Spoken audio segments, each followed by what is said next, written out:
नमस्कार दोस्तों, आपका स्वागत है हमारे इस यूट्यूब चैनल पर। और आज हम जिस वीडियो पर रिएक्शन देंगे उनका नाम है डॉक्टर कमर चीमा। तो आइए स्टार्ट करते हैं वीडियो को। जी हेलो दोस्तों, मैं हूं कमर सीमा। उम्मीद है आप लोग ठीक होंगे।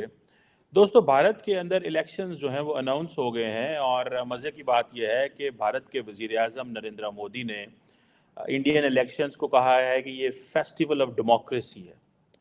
और इन इन अ सेंस कि ये एक बहुत बड़ा एक डेमोक्रेटिक एक्सरसाइज है जो होने जा रही है, जो कि 140 करोड़ इंडियंस जो हैं वो इस एक्सरसाइज को करने लगे हैं।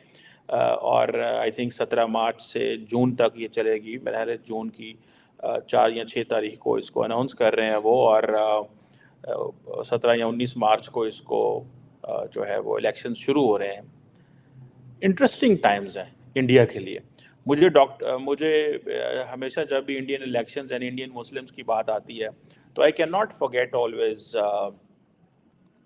M J Akbar's quote on India के इलेक्शन, मुसलमानों के जो इलेक्शंस है, that the Indian Muslims are the only Muslims in the world who enjoyed uninterrupted democracy. ये एक बहुत बड़ी, देखिए, आपको राइट मिलता है, जैसे तैसे भी आपको एक राइट मिलता है इंडिया के अंदर। अगर आप देखें तो अब जो इलेक्शंस आ रहे हैं, prime minister Modi is winning these elections.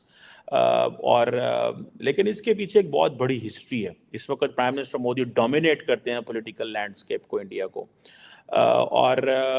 आप स्टार्टिंग फ्रॉम जवाहरलाल नेहरू साहब प्राइम मिनिस्टर जो होते थे इंडिया के, फ्रॉम 1947 टिल 1964, एंड देन फिर नेहरू साहब की डॉटर थी Indira Gandhi, from 1966 to 1977, and then फिर अगेन 1980 टू 84 जो है, उन्होंने बड़ा अनइंटरप्टेड, एक बड़ा, जिसे वो कहते हैं ना, वाइड पॉपुलैरिटी इंडिया के अंदर एंजॉय की across different classes, different gender, religion, मुसलमान, हिंदू, सिख।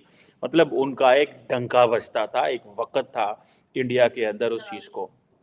और नेहरू साहब और इंदिरा गांधी जो थी, दोनों का ताल्लुक जारी बात है इंडियन नेशनल कांग्रेस से था। और इस पार्टी की जारी बात है कांग्रेस को ये थी कि जो freedom from British colonial rule जो उन्होंने लेके दी थी।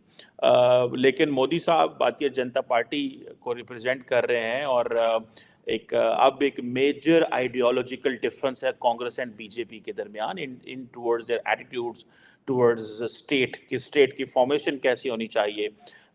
जो कांग्रेस है उसका एक रिलीजियस प्लूरलिज्म की बात करती थी भारत, लेकिन प्राइम मिनिस्टर मोदी जो हैं, ही टॉक्स अबाउट भारत के अंदर जो है वो एक हिंदू राष्ट्र होना चाहिए, ठीक है। एंड लेकिन इम्पॉर्टेंट चीज़ ये है, मैंने अगले दिन भी ये बात कही थी, दैट तो दोस्तों, कमर चीमा साहब की ना चाहते हुए भी नफरत मोदी जी और बीजेपी के खिलाफ दिखी जाती है। बीजेपी बीजेपी ने कभी, या नरेंद्र मोदी जी ने, या मोदी गवर्नमेंट के किसी भी मंत्री ने किसी भी मंच पर ये नहीं कहा कि भारत को हम हिंदू राष्ट्र बनाएंगे। मगर कि चीमा साहब ने यहाँ पर बोला कि भारत, बीजेपी की आइडियोलॉजी भारत को हिंदू राष्ट्र बनाने की है। तो भाई साहब, भारत को हिंदू राष्ट्र बनाने की जरूरत है ही नहीं। भारत हमेशा से एक हिंदू राष्ट्र था, है और हमेशा रहेगा। इनको कौन समझाए ये बात। अगर इनको इतनी बात समझ में आ जाती तो आज पाकिस्तानियों को भीख मांगने की नौबत नहीं आती। मैंने अगले दिन भी ये बात कही थी, that the BJP is choosing, and every Indian political party is thinking of having reforms through votes. Votes के जरिए रिफॉर्म लेके आना बहुत बड़ी बात है बीजेपी के अंदर। मैं समझता हूँ मोदी साहब अनडाउटेडली एक ग्लोबल स्केल पे he has got a lot of respect उनको मिली है, डिस्पाइट द फैक्ट कि एक वक्त था कि लोग उनको जो है वो अमेरिका वीज़ा नहीं देता था, ठीक है। लेकिन नाउ इज़ अ टाइम कि हर अमेरिकन प्रेसिडेंट जब भी डाल रहा है आके मोदी साहब से। सो बीजेपी जो, जिससे पहले, इससे पहले वो मोदी साहब से पहले अटल बिहारी वाजपेयी थे, from 1996 and then from 1988 to 2004, जिसके दौरान वो पाकिस्तान भी आए।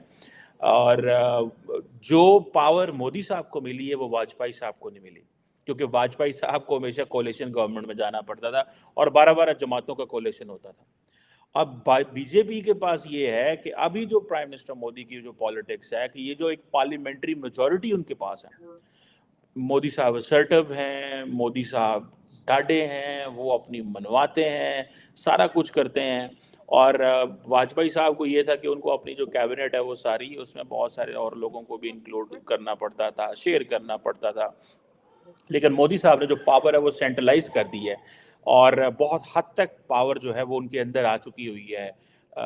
And he is a one man which is बना हुआ। कई दफ़ा ये पहले कहा है कि प्राइम मिनिस्टर मोदी जो है वो उसको ये एडवांटेज हासिल है कि what ever he says is a party policy, what ever he says is a narrative for the BJP. और कोई बंदा पार्टी के अंदर नैरेटिव क्रिएट और क्राफ्ट नहीं कर सकता मोदी साहब के अलावा।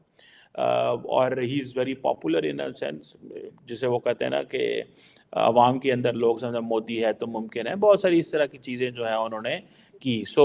लेकिन प्राइम मिनिस्टर मोदी को जो दुनिया के बड़े आप कह लें कि जो पॉपुलिस्ट लीडर्स हैं उनकी अंदर डाला जाता है, उनका हिस्सा बनाया जाता है। डोनाल्ड ट्रंप के हवाले से उनकी मिसाल दी जाती है कि वो जिस तरह वो पॉपुलिस्ट लीडर थे, इस तरह प्राइम मिनिस्टर मोदी भी जो है वो पॉपुलिस्ट लीडर है। लेकिन उनके चीमा साहब, आपको आपकी जानकारी दुरुस्त करनी चाहिए। मोदी जी को वर्ल्ड में सबसे ज्यादा लोकप्रिय, यानी कि वर्ल्ड में उनके बराबर लोकप्रिय नेता कोई और है नहीं। डोनाल्ड ट्रंप हो, जो बाइडन हो या कोई भी हो, यानी कि आप अपनी जानकारी दुरुस्त कीजिए। मोदी जी के साथ उनको कंपेयर किया जाता है, डोनाल्ड ट्रंप, जो बाइडन या फिर अन्य कोई भी कंट्री, सुपर पावर कंट्रीज के जो प्राइम मिनिस्टर या फिर मिनिस्टर है या राष्ट्रपति है उनको। तो मोदी जी उन सब से बहुत आगे है। मोदी जी की पॉपुलैरिटी 78% है पूरी दुनिया में, जो अभी तक सबसे ज्यादा है। जो काम है टुवर्ड्स बहुत सारी स्कीम्स लेके आए हाईली सब्सिडाइज रेट्स के ऊपर, और फूड हो, कुकिंग हो, इस तरह की चीज़ें, डिजिटल टेक्नोलॉजी हो, जिसे वो कहते हैं ना वेलफेयर हो। 250 मिलियन लोगों के हवाले से उनके बारे में कहा जाता है कि उन्होंने पावर्टी कम की है। So the last time we heard about China that they brought millions out of poverty in China, but now we have heard in India okay, it's 250 million people who have brought out of poverty. ये बहुत सारे जो data statistics आ रहे हैं, जिसे वो कहते हैं ना कि ये एक नेशनल रिसर्जेंस है। और मोदी साहब जो है वो अब ये देखें कि इनके दौर में जो इंडिया पांचवी बड़ी इकोनॉमी से जो पांचवी बड़ी इकोनॉमी बना है, एंड इट क्रॉस्ड बरतानिया। तो वो फिर लगता तो है ना कि भाई हम ये वो मुल्क था जिसने हम पे रूल किया, और आज हम इससे बड़ी इकोनॉमी है। Although there is a difference of size and population. बरतानिया छोटा मुल्क है, छोटी पॉपुलेशन है, लेकिन when it comes to this to the economy, India की बड़ी इकोनॉमी है। बेशक वो छोटा मुल्क है या बड़ा मुल्क है, अब तो यही बात होती है। सो ये जो जैसे कहते हैं ना कि मोदी साहब ने अपनी नेशनल स्केल पे तो जो इन्फ्लुएंस किया, फिर इंटरनेशनल स्केल पे भी G20 की जो कॉन्फ्रेंस इन्होंने की थी, ठीक है। और बाइडेन साहब आए, सारी ग्लोबल लीडरशिप जो है वो आई। चाइना वाला इनका थोड़ा सा है और वो मेरा ख्याल है रहेगा, वो इतनी जल्दी वो नहीं कहेगा। अभी वो कहते हैं, अभी वो बड़े बड़े नारे लगा रहे हैं, ठीक है जी। और अब वो विश्व गुरु की बात कर रहे हैं, अब वो मोदी साहब को एक प्रोजेक्ट कर रहे हैं, प्ले कर रहे हैं एक ग्लोबल स्केल के ऊपर, ठीक है। देखिए नरेंद्र मोदी को जो एडवांटेज है ना, कि अगर आप देखें कि 2004 से लेकर 14 तक जो है वो कांग्रेस चलाती थी, एक कोलिशन गवर्नमेंट वो भी था, ठीक है जी। मनमोहन सिंह थे, उनकी उम्र भी 80 साल हो गई, was old enough. And then party ने राहुल गांधी को लेके आए। राहुल गांधी सोनिया गांधी के बेटे हैं, वो भी पार्टी प्रेसिडेंट रही हैं, और वो सारा कुछ रहा है। लेकिन अभी चीज़ें जो हैं वो बहुत एक डिफरेंट स्केल पे चल रही हैं इंडिया के अंदर। देखिए 2014 के अंदर बीजेपी ने 282 सीट्स जीती थी, ठीक है जी।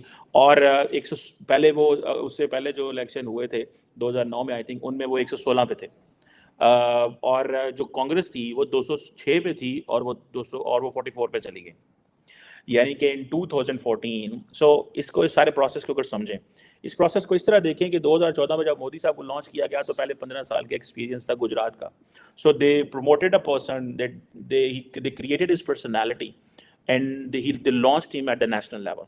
सो इट मीन्स कि इंतहाई ऑर्गेनाइज तरीके से आप लोगों को लॉन्च करते हैं, इंतहाई ऑर्गेनाइज तरीके से आप ये कहते हैं कि भाई एक बंदे के ऊपर इन्वेस्टमेंट की, उसको बनाया, सारा कुछ किया, उसको इख्तियार दिया, बाद में कहा जी he is the face. So in many ways BJP जो है वो तो जिसे कहते हैं ना, उसमें तो आपको अर्न करनी रिस्पेक्ट पड़ती है। लेकिन कांग्रेस में ये है कि वो फैमिली लिमिटेड है, वो तो सारी बात है, जैसे हमारे पाकिस्तान की फैमिली लिमिटेड है, भाई सोनिया गांधी का बेटा ही आएगा और कोई नहीं आएगा। अभी इन्होंने प्रेसिडेंट बनाया कांग्रेस का, वो बड़ा मुश्किल से बनाया इसीलिए कि भाई थोड़ा बाहर भी निकालो। सो उन्होंने जो पर्सनैलिटी उस वक्त जो लॉन्च किया एज कम्पेयर टू गांधी, ठीक है जी, वो एक डिफरेंट एक केस थी उस वक्त। अभी फिर 2019 में अगर आप चले जाएं तो वो 303 सीट जीत गए, कांग्रेस 52 पे आ गई। कांग्रेस जो है उसने इम्प्रूव किया 44 to 52, लेकिन अभी पोजीशन जो है वो लेट्स सी देखने वाली है कि 303 सीट्स हैं, ठीक है जी, और पहले 282 सीट्स थी। सो इट मीन्स कि वो जो पिछले साल थे, यानी ये पिछले साल, इस दफ़ा जो सिचुएशन है वो भी जारी बात है कोई एक एक एक टेंशन सी है, ठीक है।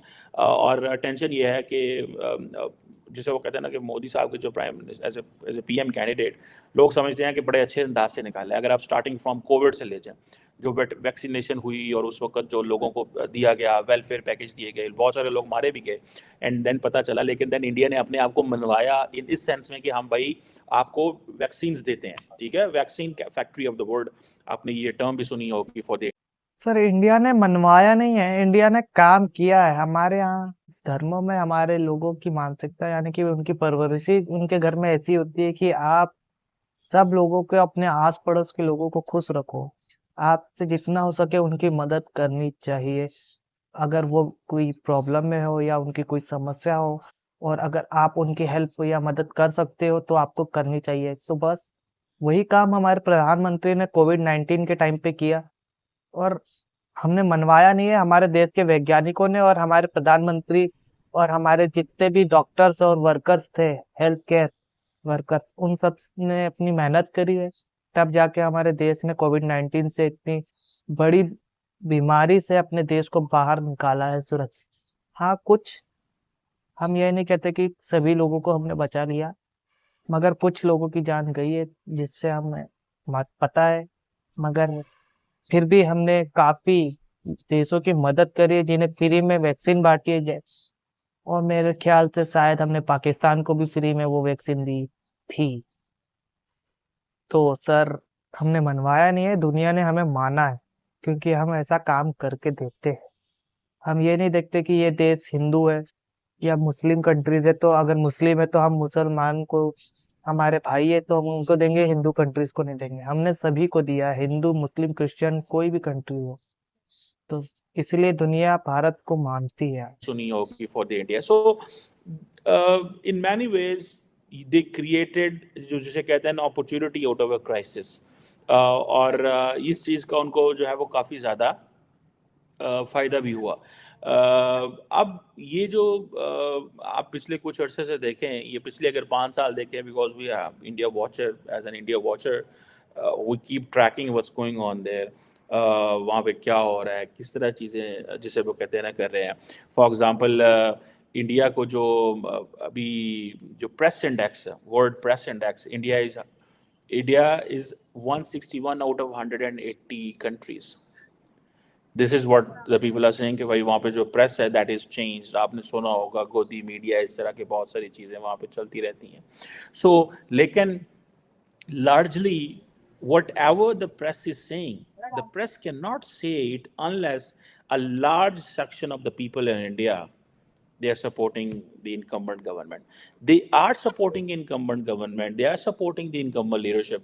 That is why they are capable enough to say this. ये ऐसे नहीं हो सकता कि प्रेस जो मर्जी वो करती रहे, ठीक है। और इंडिया के अंदर जब पॉलिटिशियंस आते हैं तो वो बहुत सारी चीज़ें करने की कोशिश करते हैं। फॉर एग्जांपल अभी आजकल इलेक्टोरल बॉन्ड्स का था शोर मचा जी, इंडिया के अंदर जो इलेक्टोरल बॉन्ड्स का शोर मचा। अब वो जो शोर है उसकी वजह से उन्होंने कहा जी कि ये क्या है, उनको आई थिंक सुप्रीम कोर्ट ने अनकॉन्स्टिट्यूशनल जो है वो कर दिया है। सो लेकिन बड़ी तादाद में लोग जो हैं वो पैसा दे रहे थे इन पार्टीज को।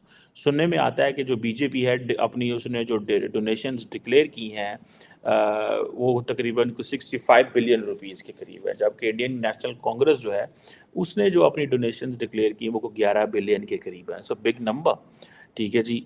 और लेकिन ये जो आई थिंक ये प्राइम मिनिस्टर मोदी की जो गवर्नमेंट ने ये उस वक्त किया था कि आप ये पॉलिटिकल बॉन्ड्स प्रोग्राम लेके आए, इसको जो सुप्रीम कोर्ट ने अनकॉन्स्टिट्यूशनल कहा, ये basically sort of a bribery, people call it a bribery, कि आप एक दफ़ा जो है वो जैसे फॉर एग्जांपल मैं देख रहा था कि एक डॉक्टर रेड्डीज लेबॉर्ट्रीज है, सन फार्मा है, इस तरह माइनिंग की कंपनी है वेंडेटा है, टेलीकॉम जो है भारती एयरटेल है, इस तरह की जो हैं, फिर गेमिंग एंड होटल सर्विसेज के कंपनियां हैं, ये सारी की सारी they are giving money in, ठीक है। लेकिन ये सारा का सारा पैसा जो था वो एक सीक्रेट तरीके से पता नहीं चलता था, आप जितना मर्जी पैसा दे सकते हैं, ठीक है जी।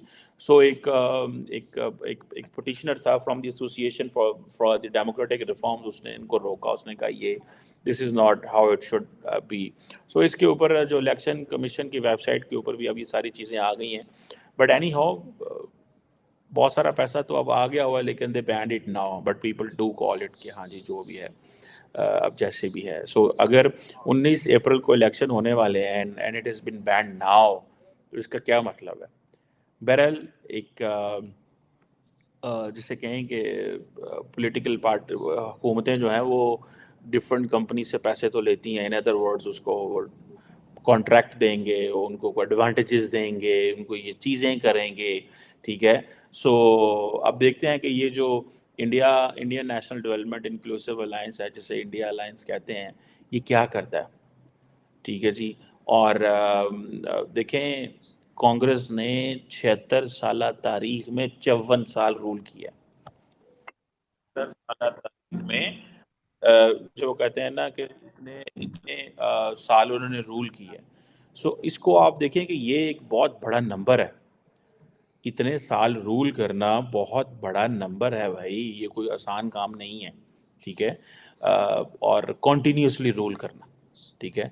सो अब देखते हैं कि क्या बनता है वहाँ पे, क्या होता है, कैसे होता है। लेकिन प्राइम मिनिस्टर मोदी की एक्सेप्टेंस बहुत ज़्यादा है, लोग जो हैं अमेरिका, बरतानिया, Europe and everyone, the way back in 2014 they were not expecting कि Modi will win the elections. Right now they are expecting that he will come back with a bigger majority. So ये एक बहुत बड़ा है। लेकिन जिस तरह बीजेपी तैयारियां कर रही है, ठीक है, अब बहुत सारे लोग, अक्सर हम पाकिस्तान के लेंस से बात करते हैं कि क्या होने वाला है, ठीक है जी, क्या होगा, कैसे चलेंगे वो, ठीक है। अब इंडिया जो है वो क्या एक हिंदू किंगडम बनने वाली है, क्या होने वाला है, बहुत सारे लोग बहुत सारे स्पेकुलेट करते हैं। वट एवर वन सेज, और वट एवर आप जो भी इसको कह लें, लेकिन at the end of the day the people in India they do want to see Narendra Modi as a prime minister. आप किसी को अच्छा लगे किसी को बुरा लगे, वो कहते हैं हमारे लिए वो ठीक कर रहा है। और क्योंकि पॉलिसीज़ की कॉन्टीन्यूटी चाहिए, इन्वेस्टर्स को कॉन्फिडेंस चाहिए, पॉलिटिकल स्टेबिलिटी चाहिए, ये सारी चीज़ें जो हैं ये तभी मुमकिन हैं अगर Narendra Modi and BJP win the elections. और इंडिया का जो ऑलरेडी जो ग्रोथ रेट है वो 8% पे वो कहते हैं जा रहा है, तो भाई एंड देन ये चीज़ें तो हैं। सो हर जो मुल्क है वो इस तरह की चीज़ों में है कि भाई हमें हमें स्टेबिलिटी चाहिए, and for the stability Narendra Modi is there, जिसे वो लोग कहते हैं। अब फॉर एग्जांपल वो कहते रहते हैं जी वो जो डेमोक्रेसी में स्लिप हो गया, 53rd पोजीशन आई है जी, फलानी इकोनॉमिस्ट इंटेलिजेंस यूनिट ने कहा है जी कि क्रैकडाउन है, सिविल लिबर्टीज़ हैं, फलान है, ढमकान है। But that's the sort of the democracy people want in India. That's the sort of a system people want in India. People want to see BJP in power. So it doesn't matter कि international community क्या कहती है। पाकिस्तान में आप देख लें क्या है, पाकिस्तान को उन्होंने कहा है हाइब्रिड रजीम से हम जो है वो अथॉरिटेरियन गवर्नमेंट बन गए हैं। This is what we have been saying it from from hybrid फिर भी काबिल कबूल था, बट इसमें पाकिस्तान का लेना देना कुछ है ही नहीं, और हमारे देश का, भारत का फ्यूचर बहुत ब्राइट है। जैसे कि हमारे प्रधानमंत्री ने बोला है 2047 तक के भारत को एक विकसित राष्ट्र बनाना है, तो वो उस यानी कि काम में जुट चुके हैं, और सभी भारतीयों को लगता है कि वो 2047 तक के एक विकसित राष्ट्र बन जाएगा। तो सर, आप भारत की फ्यूचर की फिक्र मत कीजिए, आप पाकिस्तान के फ्यूचर की चिंता कीजिए। आप तो खुद अमेरिका में जाके बैठे हैं पाकिस्तान को छोड़ के, और भारत के इलेक्शन पर आप टिप्पणी कर रहे हो, तो ये सब कहीं से भी उचित तो लगता नहीं है। बस, थैंक यू।